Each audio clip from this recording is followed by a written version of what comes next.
Avec Benoît Prospero, on vous fait rencontrer une personnalité hors norme. Oui, voilà, une personnalité remarquable. Oui, c'est vrai, c'est le titre de cette émission. Et notre personnalité du jour est justement hyper rigoureuse sur l'emploi des mots. Pour lui, chaque mot, chaque virgule, chaque point a son importance. Oui, si vous êtes féru de jeux télévisés, vous l'avez forcément déjà vu. Physique grand, mince, élancé, brun à lunettes et regard concentré, il a été un candidat émérite dans l'émission Les 12 coups de midi, auquel il a participé depuis ses 19 ans. Éliminé à la 153e participation. Il en a écrit un livre, ma 153e victoire, qui lui a apporté aussi un succès en librairie. Il a 23 ans. Il s'appelle Paul Elkarat et pour nous, il nous ouvre les portes de son monde, comme l'indique le titre de son nouveau livre. Bonsoir Paul Elkarat. Bonsoir. Bonsoir à vous. Merci d'être avec nous ce soir. Alors, je vais pas vous dire qu'on est content de vous recevoir, par convenance, parce que d'autres journalistes s'y sont cassés les dents. Ouais. Ah oui, casser les dents, oui. Expliquez. Alors, on va raconter, Paul, c'était lors d'une interview, c'est ce que vous expliquez dans votre ouvrage. En fait, je suis dans les couloirs, Ouais. il y a une jeune fille qui me rassure en disant qu'elle est contente de me voir, du coup je lui demande qu'est-ce qui fait qu'elle est contente de me voir. Voilà, vous lui répondez du tac au tac. Pourquoi? Qu'est-ce qui fait que vous êtes contente que je sois là? Non, je pensais pas qu'elle allait être si difficile à appréhender cette question, mais voilà, c'était mon envie sur le moment de lui poser... Oui, voilà. Alors, c'était pas par provocation.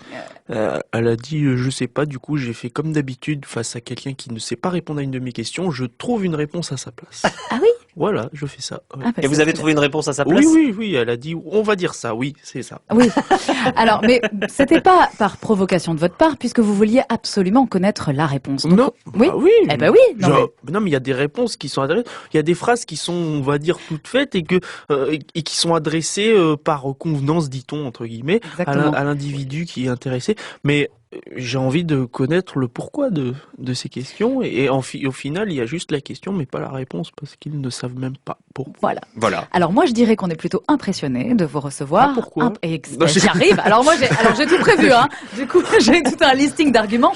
Impressionné par votre capacité de mémorisation, votre soif de culture, votre intégrité intellectuelle extrêmement poussée et puis votre vision du monde extrêmement mature. Je rappelle que vous avez seulement 23 ans et on découvre tous ces aspects-là de votre personnalité dans votre livre passionnant, sobrement intitulé « Bienvenue dans mon monde » aux éditions HarperCollins, sous-titré « Moi, Paul, autiste Asperger ». Alors vous vous livrez vraiment corps et âme dans cet ouvrage, c'est très touchant. D'ailleurs, sur les premières pages, on voit un dessin de glacier dans l'eau, en référence, j'imagine, à l'expression « la partie émergée » de l'iceberg, forcément plus petite que celle immergée. Et c'est cette partie-là, la partie immergée de l'iceberg, que vous dévoilez dans cet ouvrage. Pourquoi, Paul Elkarat, cette mise à nu? C'était un besoin de raconter votre histoire?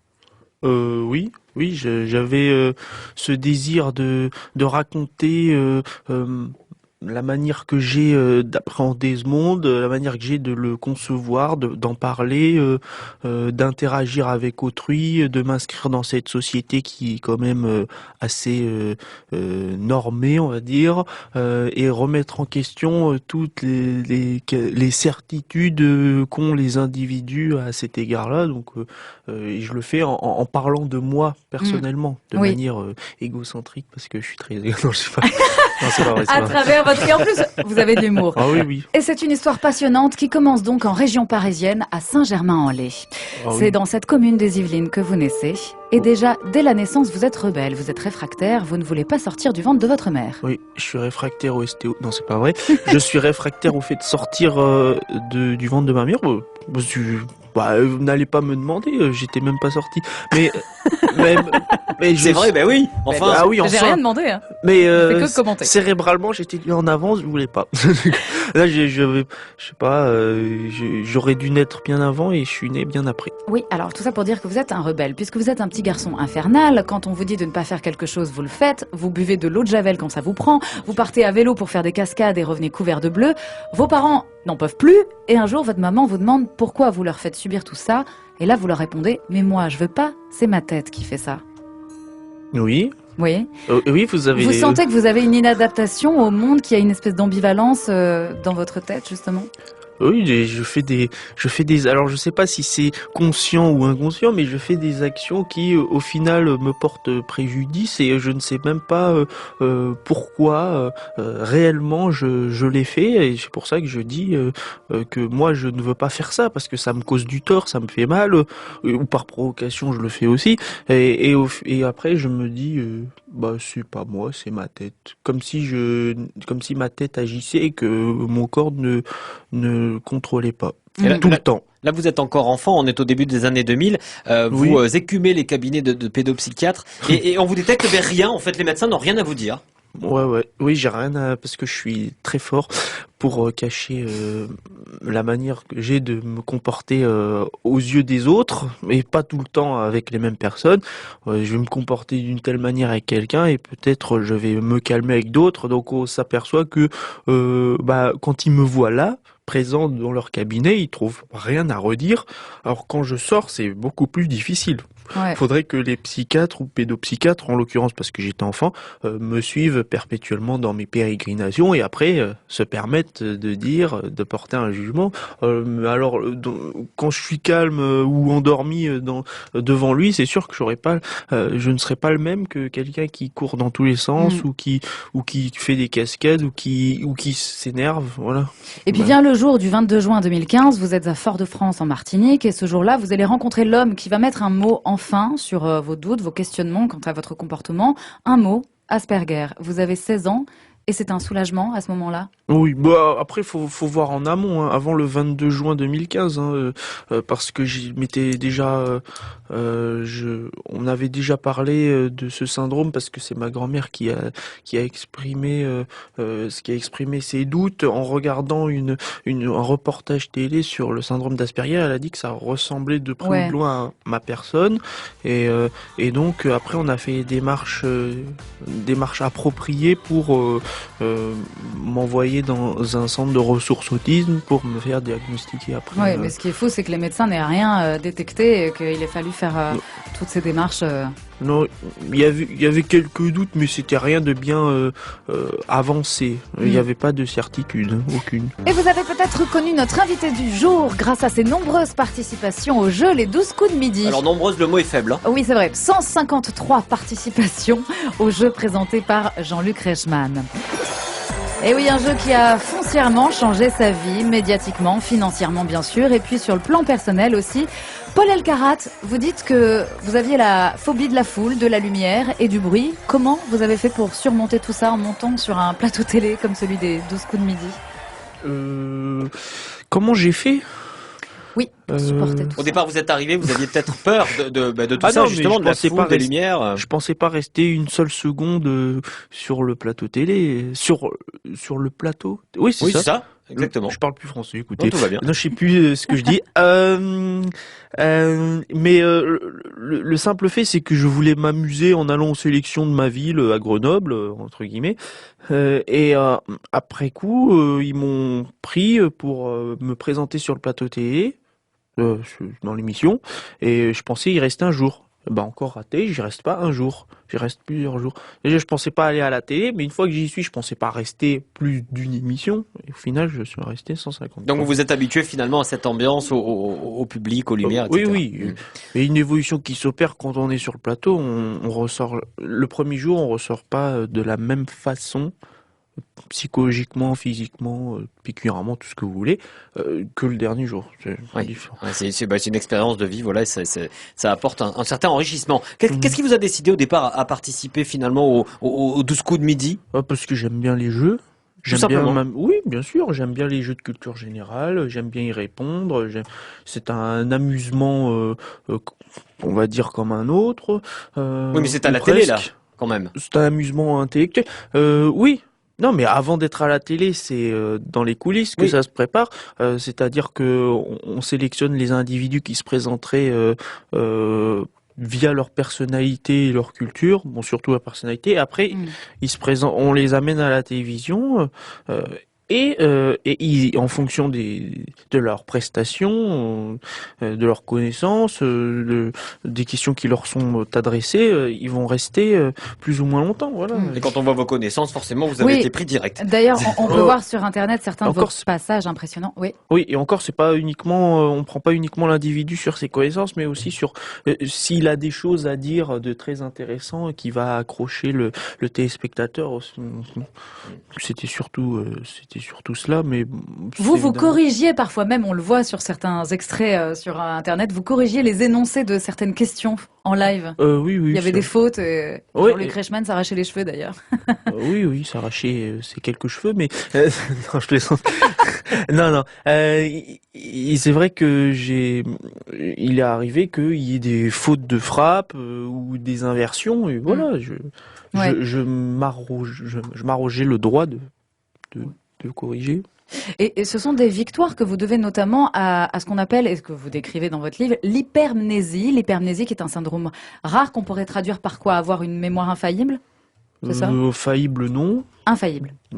Infaillible, non, parce que je pense qu'il y a quand même des phases où on oublie des choses, parce que l'oubli est pour toute personne, même porteur d'un syndrome avec une mémoire eidetique. Voilà. Et moi, je pense que il y a une nécessité en tant qu'être humain d'oublier des choses qui sont extrêmement désagréables, et le fait que j'y arrive que très difficilement ou très rarement fait que ça amène une certaine souffrance, une certaine peine, et c'est très difficile à vivre aussi d'être porteur de cette mémoire-là. Donc oui, on retient beaucoup de choses de manière linéaire dans le temps, même si parfois il y a certaines choses qui s'effacent. Ouais. Forcément, ouais. Vous dites d'ailleurs, je n'apprends rien par cœur, je retiens. Et vous faites des listes aussi, tous les jours. Des listes de courses. Ah non, je crois pas. Tiens, vous avez besoin d'écrire une liste pour aller faire vos courses, Paul Non, vous avez tout Non, dans la tête. parce que quand je vais dans un magasin, je sais ce que j'achète et c'est 2 trucs. Ah bon, bah voilà. Non, Moi- c'est pas beaucoup de trucs. Moi, hein. j'oublie systématiquement un Ouais, truc. parce que dès quand je vais au j'aurai chez supermarché. moi où je serai tout seul chez moi, j'aurai peut-être beaucoup plus de choses à acheter. Mais Ouais. là, entre guillemets, il y a déjà des denrées de base qui sont présentes dans le logement dans lequel je suis. Ouais. Et donc, j'ai juste à acheter des gâteaux parce que je mange des gâteaux le goûter. Ah bah voilà. Ouais, bah écoutez. Il faudrait manger plus de fruits, Paul Ah. Elkarat. Ah bon, j'adore les fruits, j'en mange plein. Ah bah écoutez, Mais là- qui aurait cru qu'un petit enfant turbulent infernal au monde en arrive jusque-là aujourd'hui? Paul Elkarat, champion télé, écrivain, diagnostiqué Asperger, nous ouvre les portes de son monde à travers les pages de son nouveau livre. Pièce passionnant, bienvenue dans mon monde. Et vous nous livrez aussi un témoignage précieux sur ce syndrome finalement très récemment découvert. Ça fait une quarantaine d'années qu'il a été cliniquement défini, 40 ans à peine à peu près, hein, Benoît, c'est ce qu'on a vérifié. Oui, je sais avant plus l'année l'émission. exacte, mais c'est ça. 81. 81, Ouais, ouais, c'est ça, exactement. c'était en 81. Lorna Wing. Est-ce Exactement. que, Paul Elkarat, vous pouvez nous rappeler de manière simple ce qu'est justement le syndrome Asperger? J'en peux plus. Non, je déconne. Ah ouais, c'est ça. C'est en fonction des individus, c'est extrêmement varié. Ouais. Hein, mais on va dire que ce qui nous rattache, ce qui nous lie tous plus ou moins, c'est des intérêts spécifiques. J'aime pas trop le terme restreint parce que on peut toujours retrouver d'autres choses qui nous intéressent, qui nous bottent, on va dire. Pas forcément que ça soit restreint à une seule chose, même si chez certains c'est j'aime les jeux, j'aime l'informatique, j'aime l'histoire, mais tout le reste est au second plan, voire au 18e plan. Mais me concernant, moi j'ai pas d'intérêt restreint, j'ai plein d'intérêts différents, mais j'essaie de définir un peu ce que c'est, mais c'est extrêmement compliqué. On va dire que il y a aussi une détestation de l'imprévu, une difficulté à saisir, à comprendre le second degré, le fait de ne pas vouloir toujours changer les habitudes aussi. Voilà, c'est un peu ce qui est dit par Tony Attwood, le spécialiste mondial de l'autisme Asperger. Pourtant, parenthèse, vous en avez beaucoup du second degré. On Oui, le constate depuis j'ai le pas début de qu'un l'émission. intérêt restreint, j'ai beaucoup de second Ouais. degré. En parlant d'habitude, vous... En fait, je suis pas autiste, je sais pas ce que je fous là. En fait.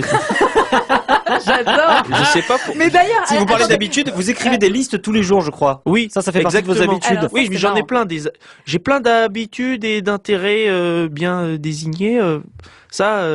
J'ai aussi des troubles obsessionnels compulsifs qui sont qui sont un peu une comorbidité avec mon syndrome d'Asperger, un TDAH, trouble de l'attention avec hyperactivité aussi, j'ai ça. Voilà. La dernière liste en date que vous avez faite, c'est laquelle? Si vous pouvez en Des parler. joueuses de tennis. Vous avez- Des joueuses de tennis. Vous- À Ah des oui. femmes. Mais parce que j'avais fait les hommes avant, donc D'accord. ouais, donc je fais la liste par ordre alphabétique, joueuse de tennis. Et vous écrivez, je voudrais juste vous citer sur cette phrase, vous dites « Je ne suis pas malade, l'autisme n'est pas une maladie ni une pathologie, pourtant je ne guérirai jamais ». Alors c'est quoi du coup? C'est une perception différente qu'on a, On qu'on a du rebondit monde? souvent sur cette phrase, Ouais. mais l'explication n'est pas si difficile. En réalité, même si ce n'est pas une maladie, je souffre comme un malade, en fait. Voilà, je souffre tel un malade. C'est-à-dire que comme on nous accepte difficilement et comme cette société n'est pas forcément à l'image de ce que moi, par exemple, je peux penser, ou plein d'autres d'ailleurs, Ouais. ça nous rend un peu déficitaires dans les relations avec autrui. C'est difficile d'accepter que ça soit ainsi et pas autrement, qu'il y ait une norme prédéfinie, que ça soit comme ça, et dès qu'on y sort, on est catalogué de bizarreries vivantes ou autres. Non, c'est pour ça qu'on souffre de ça, et donc quand on souffre, on devient, on comprend pas pourquoi c'est aussi difficile, pourquoi on nous impose ça, et pourquoi la société est ainsi faite. Alors on souffre, on devient irritable, on devient violent contre soi-même et contre les autres, et on devient littéralement malade de ça, entre guillemets malade de ça. Ouais. C'est pour ça que je guérirai jamais d'être ce que je suis dans cette société, et pour rien au monde j'y sortirai. J'ai tellement souffert ou fait des efforts surhumains que je n'ai pas le désir de changer ma manière d'être, même si évidemment on doit tous les autistes de la planète doivent malheureusement faire une sorte de caméléonnage social pour ne pas paraître complètement écrasés par la société et faire un pas en avant. Mais les Ouais. autres doivent aussi faire beaucoup Bien sûr. d'efforts et de S'adapter sacrifices, aussi. en l'occurrence la famille, pour essayer de comprendre. Et il y en a qui n'ont pas forcément l'envie de Ouais. saisir tous les tenants aboutissants d'un individu aussi On va en- particulier qu'il puisse être. Hein. Ouais. On va en reparler Avec d'ailleurs des exemples de la précis société. tout à l'heure, oui. France Bleu, ici, on parle d'ici. Allez, un mot de la météo avec Gérard qui arrive. Alors Gérard, c'est la dépression qui arrive sur les côtes de l'Atlantique et de la Manche. On attend de voir dans le monde et la tête bien pleine de Paul Elkarat, multiple champion de jeux télévisés, diagnostiqué autiste Asperger à 16 ans. Son cerveau est en constante ébullition. Oui, ça rééquilibre un peu le niveau. Comment ça, Benoît? Non, mais bon, voilà. Bon, bref. Voilà. Parce que vous comprenez vite, mais il faut vous expliquer longtemps. Des fois. Ah d'accord, super, merci. Oui, vous savez que c'est mon père qui disait ça. Ah non, bien. Ah, je voilà. le connais, je l'embrasse. Ah, je sais, merci pour lui. Oui. En attendant, c'est un homme remarquable qui est à nos côtés. Ce n'est pas mon père, c'est Paul Elkarat, notre invité jusqu'à preuve du contraire. Vous n'êtes pas mon père. Non, partez Voilà. pas là-dedans. Non, s'il vous plaît. Non, Si on est chez Benjamin Button, oui, peut-être, mais c'est oui, pas non. peut-être. c'est quoi on va oublier tout ça. On va On oublier le coupera en montage, on va oublier Voilà. cette séquence. C'est ça. On va aller faire un petit tour dans la Drôme entre Valence et Montélimar. On est à Mirmande. Bonsoir Carole. Bonsoir. Bonsoir, Carole, infirmière libérale en tournée, comme Zaz, dis donc. c'est ça. Bon, je fais pas tout à fait la même chose, mais bon, j'espère que les patients sont contents de me voir quand même. Ah ben, c'est alors, indispensable. Bah oui, bien mais sûr. évidemment. Non, mais alors là, par contre, pour le coup, on reprend notre sérieux. Merci infiniment, Carole, pour ce que vous faites. Alors, Carole, vous, a priori, vous regardez les 12 coups de midi. Ben, quand je peux, quand je suis rentrée à la maison, hein. Oui. Ah oui. Donc, vous D'accord. connaissez Paul Elkarat. Voilà. Et puis, c'est ce que je disais à votre collègue plus récemment, là, comme il va aux grosses têtes, n'est-ce pas, je l'écoute aussi, parce que j'écoute France 2 et j'écoute les grosses têtes. Eh ben voilà. Ah, voilà. Et comme ça, vous écoutez Paul, vous le suivez partout. Voilà. Ben, selon les invités, oui. Après, j'écoute pas non plus, en fait. Carole, on va inscrire votre nom tout de suite sur la liste du tirage. Donc pour la croisière fluviale d'une durée de 7 jours avec la compagnie Le Bot, tirage demain 12h50. Ah bah oui, pas de souci. Ah bah oui. Et puis, là, je continue à écouter Paul Petit me fait rire. Ah voilà. Oui, c'est vrai qu'il est très drôle. Il a beaucoup d'humour, Paul Elkarat. Eh ben oui. Moi, c'est je suis ça, une c'est- Non, Comment ça? Comment Elle a beaucoup d'humour. non, il a beaucoup ah, d'humour. pardon, J'ai entendu. dit il. Ah non, non, mais moi j'ai pas j'entends dit très elle, vieux de toute quand façon. même. Comment Carole, pardon? Non, je n'ai pas dit elle, j'ai dit il. Oui, exactement. Tout à fait. Non, ça va bien se passer. Moi, je vais vous dire, c'est la fin du week-end. Oui, c'est ça. On va vous embrasser, Carole. On va Très en rester fort. là. Voilà. Merci D'accord, beaucoup. Pas de souci. Eh ben, bonne continuation. Et merci. Et vous aussi. ben, Merci pour Ah ben votre voilà, on s'est appel. tout dit. Carole. Joyeuse Pâques, joyeux Noël et C'est bon bon, allez, réveillon. On a va tout dit. s'arrêter. Oui. Oui, c'est n'importe quoi. Allez, retour dans la tête de Paul Elkarat. Malgré vos capacités cognitives incroyables, vous êtes très dur avec vous-même, Paul Elkarat, notamment quand vous n'arrivez pas à faire ce que vous voulez avec votre cerveau, quand il n'arrive pas à retrouver une info dans sa mémoire, par exemple. Oui. Oui. Oui, voilà, c'est fini. Vous êtes. Oui. Oui, vous ne voulez pas réagir Non, là-dessus. si, je réagis. Bah, oui, voilà, c'est une réaction. J'ai beaucoup de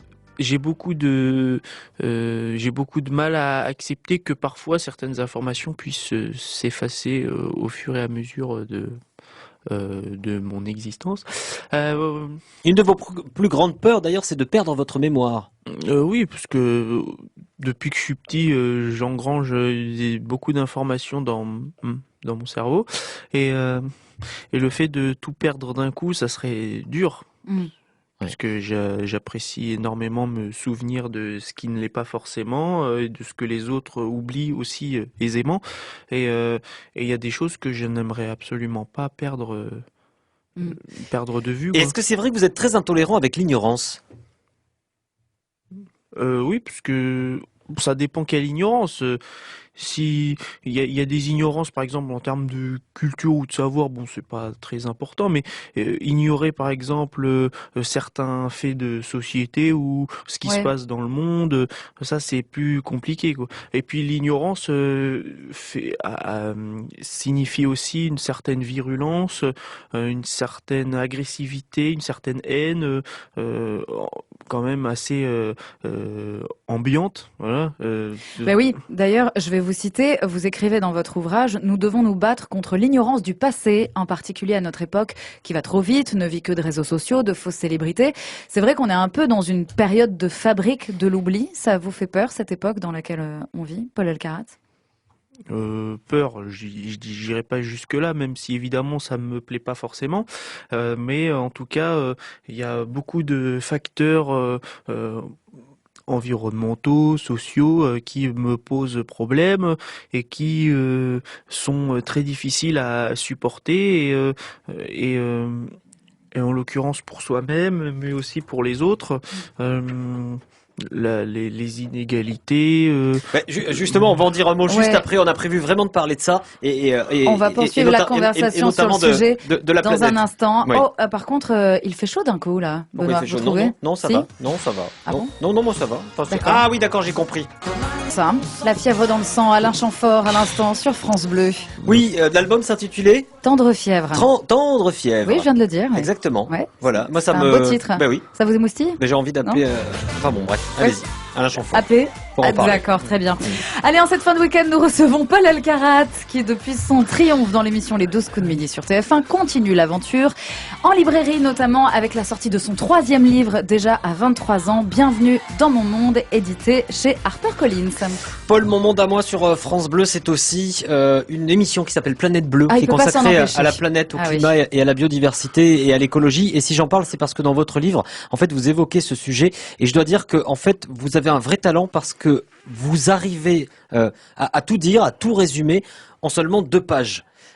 Alors d'abord, je vous pose la question, quel regard vous portez sur la relation humain-reste du vivant et sur le monde que nous avons mis en place ? Je pense qu'il n'y a pas vraiment une symbiose entre l'être humain et la nature environnante, les autres écosystèmes. Je pense qu'il y a une domination franche et nette, ou plutôt ce qu'on désire entendre par cela, une domination excessive de l'être humain sur le vivant, sur la planète Terre. On la martyrise un peu, on gratte la croûte jusqu'à ce qu'elle saigne un peu, et on ne laisse pas le temps à la planète de cicatriser, voilà, littéralement.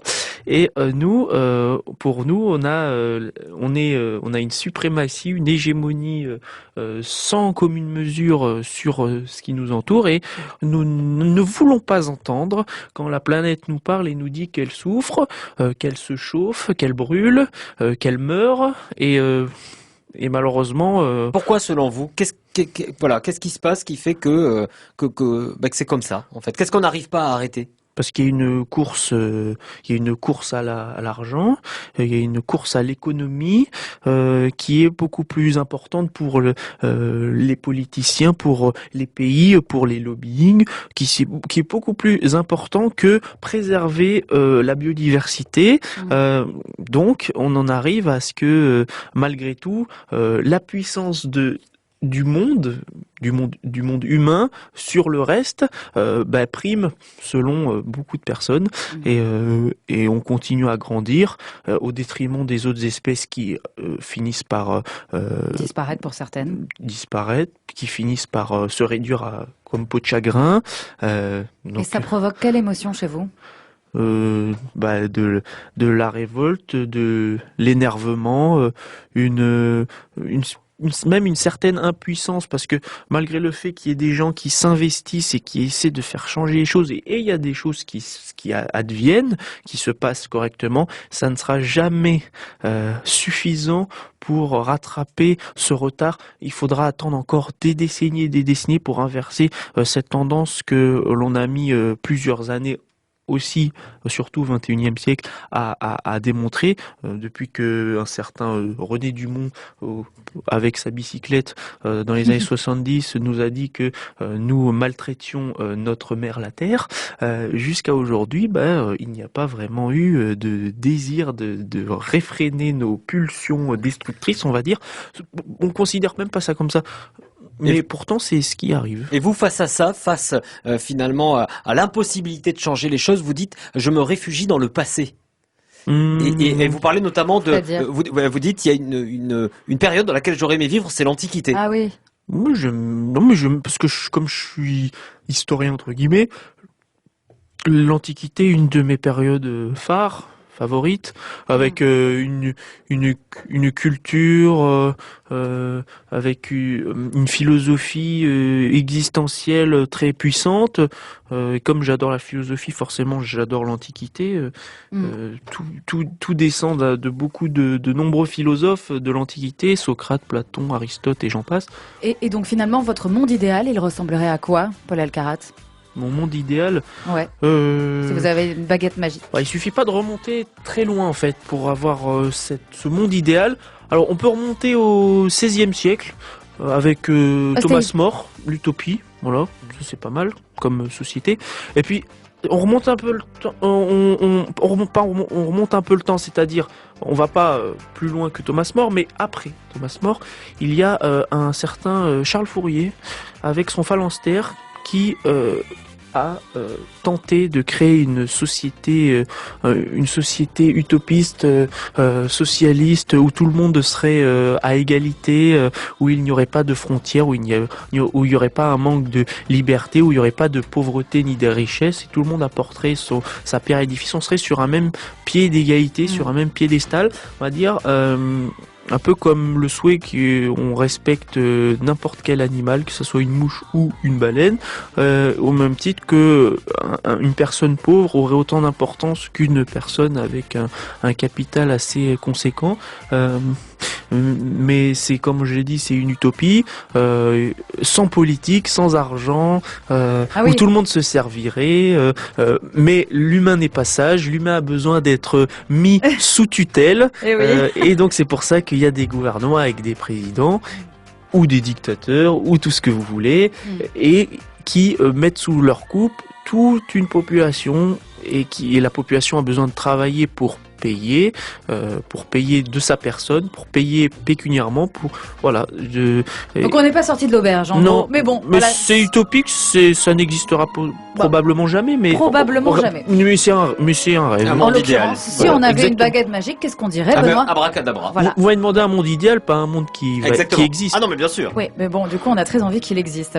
Oui, voilà. Allez, Abracontre avec Paul Alcarat, 4e plus grand maître de l'émission des 12 coups de midi. Mais ça, j'ai presque envie de vous dire que c'était de l'histoire ancienne. Oui. Voilà, aujourd'hui, on vous écoute à la radio. Mais je l'oublie on pas, vous lit. évidemment. Évidemment, nous non plus. C'est impossible à oublier. Évidemment, ça fait partie de votre pédigré, de votre carrière. À 23h. 23 ans, vous avez déjà écrit 3 ouvrages. Ma 153e victoire, récit autobiographique, Crime et mystère de Paris, et aussi Bienvenue dans mon monde, le dernier en date. Tout ça paru chez HarperCollins. Ça doit représenter quelque chose de fort pour vous d'écrire tous ces livres, parce que vous dites justement que vos premiers amis, c'était des livres. Vous êtes un féru de littérature. Oui, exactement, de littérature, de lecture, j'adore ça. Je me plonge dans des histoires, dans des contes qui sont propices à l'imaginaire, au rêve, et comme je me fuis ce réel difficile en me plongeant dans le rêve. Des fois, quand je me réveille, c'est brutal, c'est violent, mais parce qu'on vit aussi dans une société qui est quand même dans un monde qui est violent. Quoi qu'on en dise, hein, évidemment, il y a que les gens qui se mettent des œillères pour déconsidérer le fait que, considérer surtout le fait que nous soyons dans un monde idyllique, édénique, mais en tout cas, ça fait partie de cette fuite du réel en décidant de me plonger dans la lecture et de me plonger aussi dans le réel, parce que l'histoire est le reflet du passé, de tout ce qui s'est déroulé depuis que l'humain est en mesure d'agir. Et là, comme je lis des livres historiques, forcément je me replonge dans le passé, et ça fait aussi partie ça fait aussi partie de l'imaginaire collectif, le passé, parce que on ne l'atteindra plus jamais et on n'y était pas. Ouais. Et on peut y rêver aussi. Ça, c'est pour la partie littérature. Et maintenant, vous avez aussi envie de devenir comédien. Qui c'est qui a dit ça? Ah ben je ne sais pas. C'est peut-être vous qui l'avez dit, non? Ah oui, j'aimerais bien, essayer. Oui. Quel type de comédie? Quel type de comédien? Comédien, c'est rigolo, parce que ce qu'on dit tragédien? Non, bon, acteur, voilà. Ouais. Oui, mais le souci, c'est que... Vous avez des envies? Oui, encore comédien et acteur, voilà. C'est pas tout à fait la même chose. Mais bon, on voulait dire que, c'est dans vos projets. Un acteur est un comédien pas forcément. Bon, bref, voilà, c'est chiant. Mais... Pointilleux sur les mots. Oh oui, non, mais parce que tout est pointilleux, en fait, quand on y réfléchit, beaucoup de choses. Mais oui, j'aimerais bien faire des films historiques, voilà. Ouais. Vous aimeriez jouer justement un personnage historique particulier? Oui. Lequel? Oui, plusieurs. Je me suis déjà arrivé à interpréter Chopin, Saint-Just, Mengele. Ouais, Mengele. Ouais, je suis fanatique de jumeaux. Non, c'est pas vrai. Non, mais ils comprendront, les gens. C'est pas grave si vous comprenez pas. Mais moi, j'ai pas compris là. Qu'est-ce qui s'est passé? Non, parce que c'est un médecin d'Auschwitz qui avait. Ah oui, Mengele. Oui, pardon. Quand même. Tout va bien. Moi, j'ai compris. J'ai pas rattaché les wagons. Oui, vous disiez rien, Benoît. Il avait une fâcheuse tendance à vouloir collectionner les paires de jumeaux. Bon, les jumeaux, parce que les jumeaux, c'est déjà une paire, donc c'est un peu inutile de... Et il y a plein de choses inutiles qui sont rajoutées comme ça. Là. En tout cas, peut-être un jour pour vous, l'acting. Ouais, voilà. Oui, même si je n'ai aucun pédigré dans le domaine, mais j'aimerais bien essayer, tenter. L'appel est lancé. Paul Elkarat, qu'est-ce qu'on peut vous souhaiter pour la suite? Bonne chance. Bonne chance. Mais bonne chance alors. Voilà. Du courage, de l'abnégation, toujours plus de résilience dans cette société, dans ce monde. Faire en sorte que ma voix, la manière que j'ai d'exprimer les choses puisse aider, puisse éclaircir, puisse enlever une certaine ignorance des esprits humains. Voilà, parce que c'est toujours intéressant de sortir de l'ignorance les hommes. Voilà, alors ignorance c'est relatif en fonction des individus, mais les gens non ignorants comprendront ce que je veux dire par ça. Et donc c'est ça que je désire faire en écrivant et en parlant comme je le fais aujourd'hui, c'est de ne pas être dans un jugement perpétuel, d'être dans l'acceptation, dans l'affection, même si c'est compliqué, de ne pas se laisser tenter par la violence, et surtout de respecter cette planète en jetant ses mégots non pas par terre mais dans une poubelle, de mettre tout, d'éviter le plus possible tout ce qui serait susceptible de polluer, voilà, pour éviter d'avoir ces marées de plastique. Et un message écologique derrière. Merci infiniment Paul Elkarat d'être venu dans cette émission. Je recommande très chaleureusement et très sincèrement votre ouvrage aussi édifiant qu'addictif, Bienvenue dans mon monde, un livre courageux et sincère. C'est paru aux éditions HarperCollins. Merci à Nicolas Malabeuf pour l'aide à la préparation de cette émission. Et on va finir l'heure avec deux